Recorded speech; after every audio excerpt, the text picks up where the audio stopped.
അപ്പോൾ നമുക്ക് ഈ സ്മൂത്തി ഉണ്ടാക്കുന്നത് എങ്ങനെയെന്ന് നോക്കാം.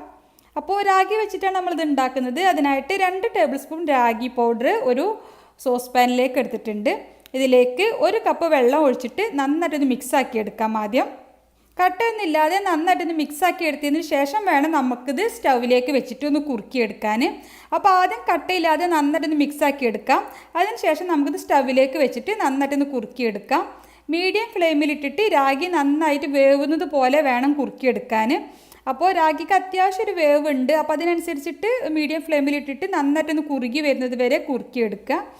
ഇപ്പോൾ രാഗിയൊക്കെ നന്നായിട്ട് തിളച്ചിട്ട് നന്നായിട്ടൊന്ന് കുറുകി വന്നിട്ടുണ്ട്. നന്നായിട്ടൊന്ന് കുറുകി വന്നാൽ നമുക്ക് ഫ്ലെയിം ഓഫ് ചെയ്തതിന് ശേഷം ഇത് തണുക്കാനായിട്ട് മാറ്റി വെക്കണം. നന്നായിട്ട് തണുത്തതിന് ശേഷം നമുക്ക് ഈ രാഗി ഒരു മിക്സി ജാറിലേക്ക് ഇട്ട് കൊടുക്കാം. ഇതിൻ്റെ കൂടെ തന്നെ ഞാൻ ഒരു ആപ്പിൾ, അത്യാവശ്യം വലിയൊരു ആപ്പിൾ കട്ട് ചെയ്തത് തൊലിയെല്ലാം കളഞ്ഞിട്ട് കട്ട് ചെയ്തത് ഇട്ട് കൊടുക്കുന്നുണ്ട്. പിന്നെ ഒരു 8